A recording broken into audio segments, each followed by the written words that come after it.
Hello and welcome to Racing in Queensland. I'm your host, Jesse McDonald, my co-host, Paul Knight. Welcome, Paul. Jess, lovely to be back after a week in purgatory. It's always a pleasure having you on board. And what a great racing day we got coming up tomorrow. It's jam-packed full of great races with the Group 1 Tiara, the Group 3 Healy and the Group 3 Tats Cup, which is going to be a great race. Yeah, it will be. It'll be a great day out there at Eagle Farm. The Tats Club always put on a marvellous program. The weather's looking good, so I'm sure they'll get a bumper crowd out there for the Group 1 Tattersalls Tiara. Well, the weather has been absolutely outstanding over the last fortnight, and it's going to be a good track. It's going to race true, and it'll be a great crowd out there. Will be. As well, last week we also tipped the special Adnicon at 10-1. I just had to remind you about that. An absolute special. I declared it. Yeah, good lad. I would have tipped it if I had been here too. So we agree every now and again. So that was great. And also on the show we've got Glen Logan Stallion Red Element. We also have Greyhound with a Greyhound segment, Chasing the Bunny with John Pay, where we talk with John about the Greyhound industry, which is going to be quite interesting. Very good. And as well, we look at we talk with Queensland's leading jockey Paul Hammersley. Well, he's in the top, or he's running number 6 at the moment on the premiership. So we catch up with Paul and have a bit of a chat with him. But more importantly, let's look at the races over the 8 race program, and let's look at the Tats Cup over the 2200. Yep, it's the race 5, the Group 3. I've gone for number 1, Einstein, because you don't have to be Einstein to tip Einstein. Thank goodness for that. Exactly. He's from the informed Gerald Ryan stable. 2 starts back, he won the W.J. McKell Cup at Rose Hill over the 2200. He ran 4th last start in the Brisbane Cup, the Group 2 race.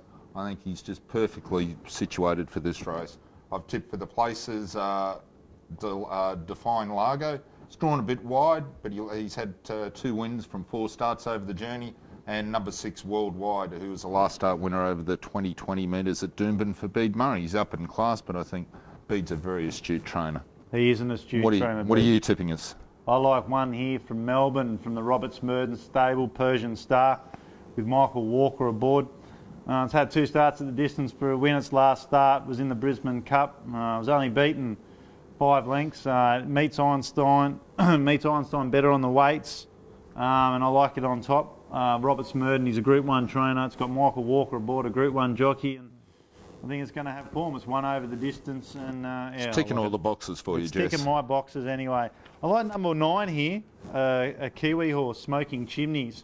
Again, this horse has had 5 starts at the distance for 2 wins and 2/3, so clearly the distance will be no query.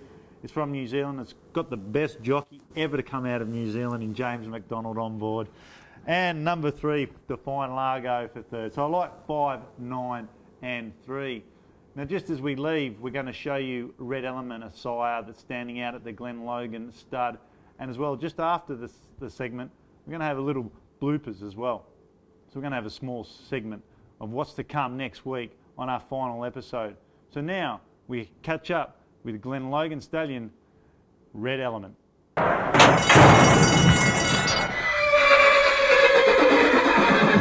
Looking at now another horse stallion that stands here, and just for the viewers out there, you have 7 stallions standing at the stud. This horse called Red Element.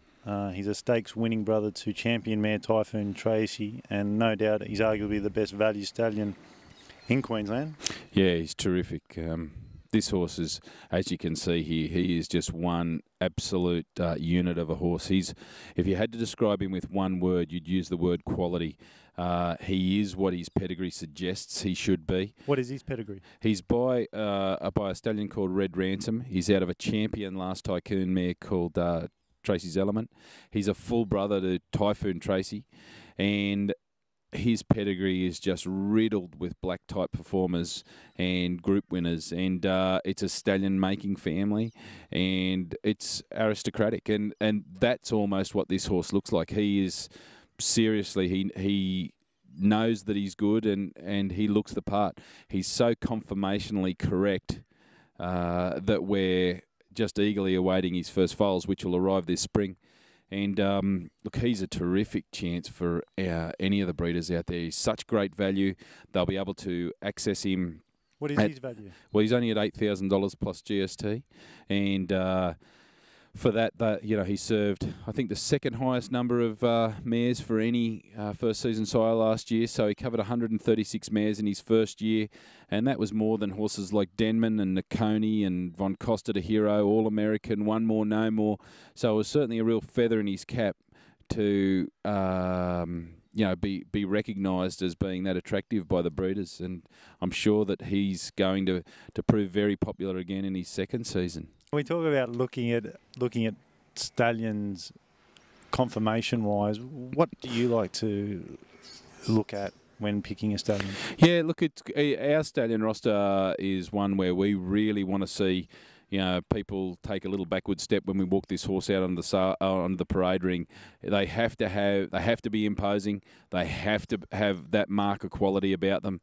They certainly can't be, in our opinion, a bad-legged horse, because if that's the case, then there's a big chance that they're going to pass that on to their progeny. So, we're after correct conformation, a little bit of that wow factor about them. And, to have as many of the other boxes ticked as we possibly can through confirmation and pedigree and so on. But from our opinion, they've got to have Group 1 racing ability.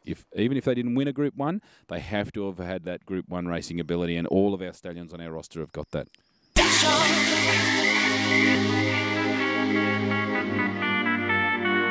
I wanna give you devotion.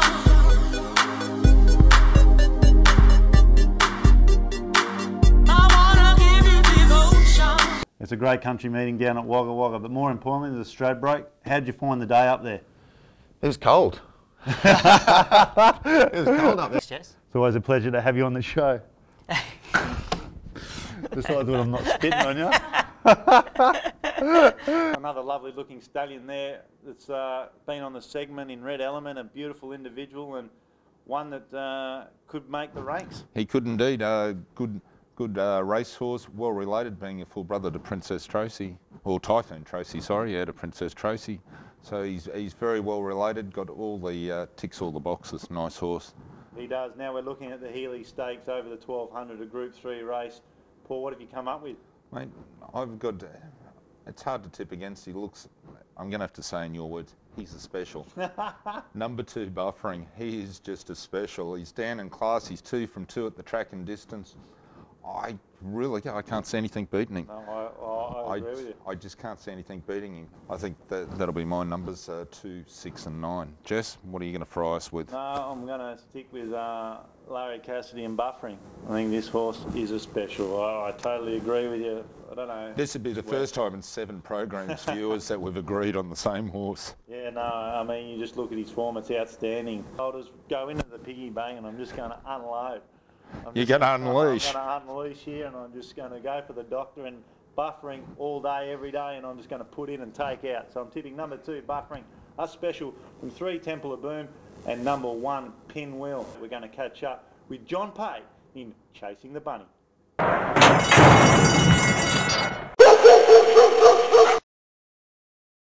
I'm with John Pay, one of Queensland's leading greyhound trainers. Welcome, John. How you going? How you been?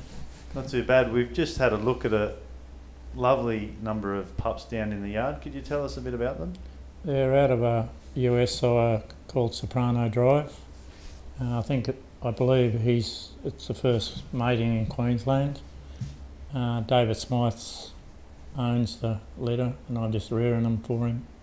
When you say you're rearing them, how long does it take from sort of date of birth to their first race start? Could vary from 18 months to 2 years before they race. We were having a look at another dog, one of the better dogs in the yard. Tell us a bit about that dog. QLD. He's been going pretty well for us lately. He's had 7 starts at Casino for 4 wins, and we've just started venturing to Lismore with him in over the 520. He's had 2 starts there for 2/3, so it shouldn't be too long before he wins at Lismore. So he's just finding it a bit hard to get to the 520 at the moment, so we just hope he gets a bit stronger. How many dogs do you have in work? About 14 dogs in work, and probably another 6 to 8 getting close to putting into races work. Currently, how's the state of the greyhound industry?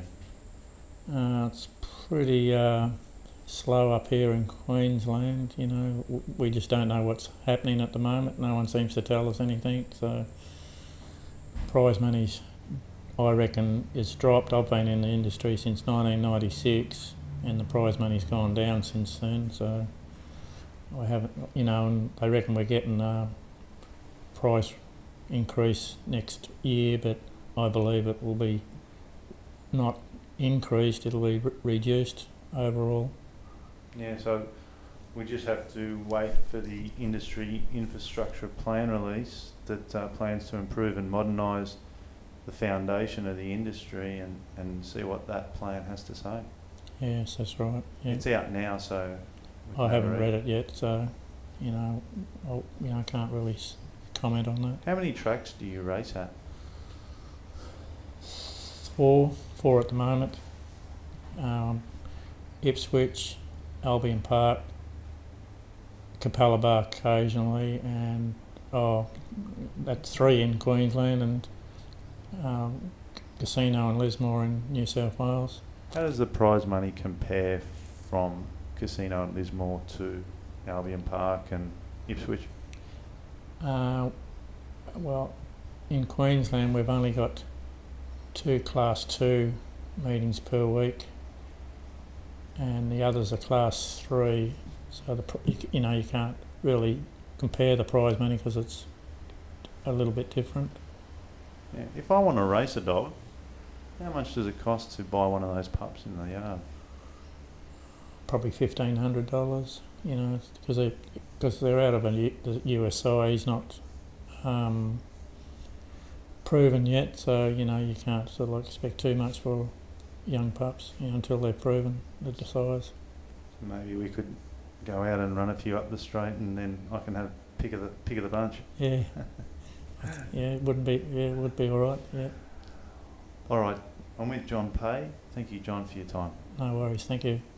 Well, another interesting segment there in Chasing the Bunny with one of Queensland's leading trainers there, John Pay. And now, have you ever had any interest in getting a greyhound?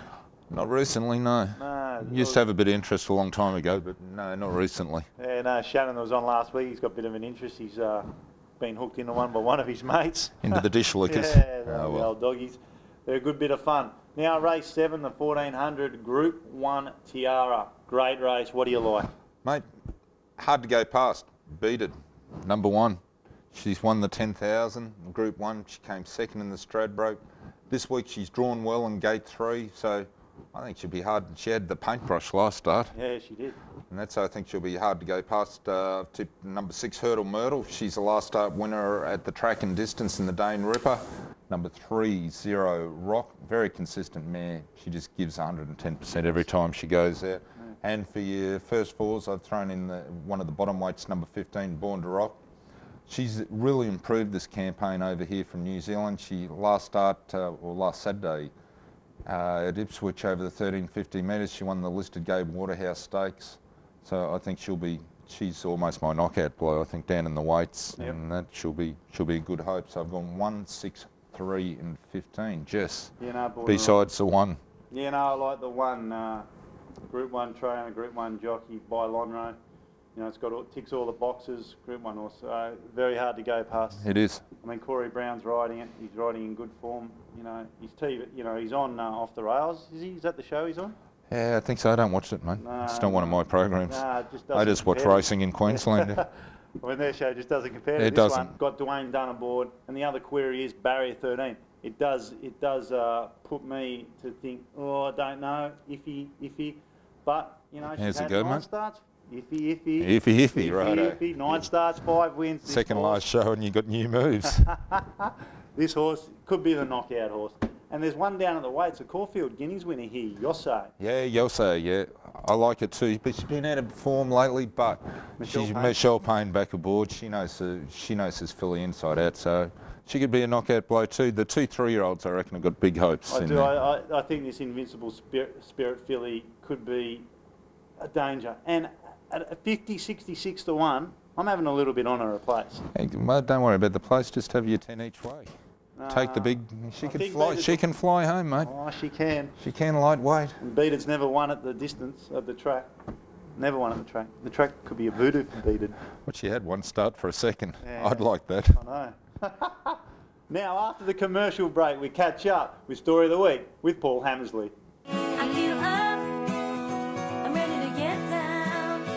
I feel good, oh, I'm ready to be there.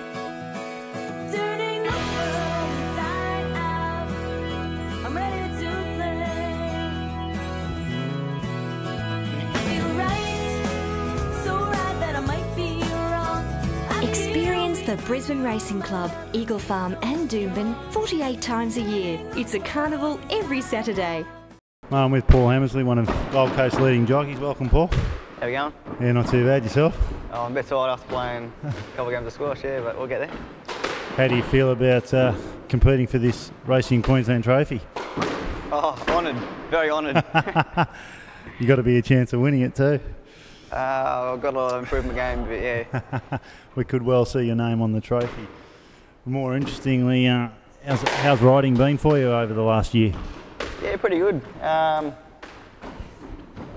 Been a lot of rides and more winners than last season, so that was the goal, and my goal was to be in the top 5 in Brisbane, but I think I'm number 6 at the moment, so we're on target anyway. 6 is pretty good. Yeah, I'm happy with that. You know, with Larry here now and Chrissy Munt's here, and you know everyone else riding very, very well. It's I'm pretty honoured to be even in the top 10, really. Yeah, absolutely.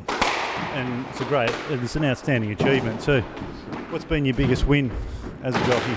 I won the 2002 Queensland Oaks. The same year I won the... Was that Monmecki? It was, yeah. Same year I won the Tats Cup on Captain Test. Yeah, right. So obviously the Group 1 was the biggest one so far, but I also won the Group 2 Directors Cup in Macau a couple of seasons back. So you know, being overseas, I'll hold that pretty high as well. How long were you riding overseas for? I was there for 6 months. Did you enjoy it? I did, yeah. It was definitely a big eye-opener, but very enjoyable. Would you have any thoughts of going back? In time. At the moment, like I said, my goal was to sort of establish myself here again. And you know, we just bought a house 6 months ago, so we'll get stuck into that and do that up, and then look to see what happens later on. Tell me, how do you keep your weight down? Usually play a bit of squash. Probably not so much for the winter. I usually come here with a bit of sweat gear on, but you don't seem to sweat as much for the winter. So, but definitely through the summer, I'm here twice a week. Twice a week? Yeah. What other activities do you do to keep the weight? A lot of walking. Usually you walk every day, either in the morning or late in the afternoon when it's not so hot. Apart from that, ride a bit of track work, and I was going to a spin class on the cycles once a week at the gym. Oh, yeah. So they definitely get the heart racing and get you fit as well. So how's your squash game going today? Looks to be very ordinary. Well, I haven't had a game for 3 months, so it's pretty rusty, but... First up, eh? Yeah, first up. Like all of us. I'm not good first up, yeah. I'm blowing my guts out, I need the run. I said after that game I had a stitch, I'm feeling the pain. Yeah, I'm ready for bed. I'm not feeling any love on the court, that's for sure. Right, I better come down and give you a lesson on the court. Or do you want to have a run? There you go, take him on. Get him while he's tired. Yeah. Another great segment there where we caught up with Paul Hammersley, and Paul's got, you know, he's got a bright future ahead of him. He has indeed, and it's good to see he's recovered from the squash tournament, mate. Yeah, no, he was. I heard he wilted a bit under pressure. Wilted, oh yeah, pathetic. Yeah, as long as he doesn't wilt and his rides on Saturday. Well, he's in the golf championship coming up this Monday. It'll be interesting to see how he goes. But nonetheless, it never affects his riding. So no, that's exactly. That's the more important thing. He's a great rider. Game. Exactly. He'll get there. Now the club, mile over the mile, the Tats. What do you like here? The Tats Racing Club Mile. Oh, they're a great venue. The Liston. Tats, beautiful. In Brisbane there. Nice club. Now I'll be up there this weekend too. Good man. Yeah. You heading up? Mate, I might venture up there. It's a nice day. It's a nice drive from the coast to Brisbane. All right, enough of the chit-chat. Yeah. We're on to tipping the winners. Number 3, Wiley, Willie, Jimmy. Hey, from the Guy Walter stable. Oh, no. And he's a wily trainer, I'm telling you. Last start winner at the 1600 metres at Eagle Farm, I think he'll be hard to beat. Only a little thing, drawn 13, but it'll be lucky barrier 13 in race 8. So I've tipped him, Willie Jimmy, from number 10 Frozone from the Alan Bailey stable. He's been racing quite consistently lately, and number 1 Firebolt with your mate Corey Brown on. There you go. I like here. There's a horse I think here that's a Melbourne Cup chance. I'm following it through its whole campaign. Get the black book out now, write it down. First Tuesday in November, Jess McDonald, Hume. Hume, that's right. Number 2, Hume. I think this horse has potential beyond belief. I really think that this is a horse that is on the improve. Get on now. It's drawn 14, which is a query, but it just absolutely, it likes the distance. Mate, you're just outside me. Yeah. 2 wins and a second. I mean, it actually raced in the Metro. Very unlucky. I mean, it wasn't suited by the conditions. And I think now he's had a good spell from that, a long spell, which was very, very needed. Well, you've been following this horse this whole campaign. I've been following him, and, you know, last start he was huge odds, and I did have a little bit each way on him, and he did run 9th out of the 16, but he was just getting out and just starting to warm to the task, so I'd definitely keep an eye on it. Scotty Galloway's hopped off Meet George to get on this horse, and that's an indication. I mean, Larry Cassidy's on Meet George, but I think Brian Smith is going to Quinella the race here. I'm putting Hume on top. Definitely one to watch, especially for the Melbourne Cup and the longer races over the Spring Carnival. Number 7, Meet George, and your selection, number 1, Firebolt. So number 2, Hume, one to watch. From 7, Meet George, Firebolt. Now, next week, it's huge. We've got a huge segment coming up. Is it?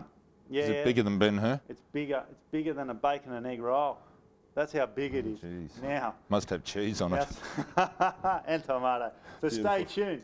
What we got coming up for you, we've got the golf tournament, the Racing Queensland Championship, the golf tournament out there, 2-ball Ambrose. At Parkwood. At Parkwood International. We're going to have highlights of the day out there as well. We're going to have bloopers of the last 7 episodes, which will be very entertaining. So remember, you know, you're going to come out to the golf tournament. Oh, mate, I'll be there. Be there for sure. Squash? No. Golf? Yes. Well, that's fantastic. Look forward to seeing you there. It's going to be a great day. And so join us next week for the last episode of Racing in Queensland for the year. Maybe not for the year, but definitely it's for this series. Yeah, for this series it is. It's been great having you. But join us next week for another episode of Racing in Queensland. And remember, you can always catch us at www.racingqueensland.com. I'm your host, Jesse McDonald. Thanks for joining us. Bye for now. What is it that brings you girls to the races? Probably the opportunity to be able to dress up during the day, catching out with friends and watching the horse races. Yeah, definitely the fashion. We love it. Always gives us a chance to go out and join our friends, have a few drinks, be social. Besides the fashion, is it anything about the horses that draws you to the industry? Oh, definitely. A lot of trainers put hard work into their horses, and you got to admire that. Definitely put a lot of time and effort into it, so appreciate that. Because I don't know much about the industry, I can't really appreciate who wins and who doesn't, but it's nice to see who puts in good work and who wins. She's learning. I'm teaching her the ropes along the way. So fashion and horses. Thank you, girls.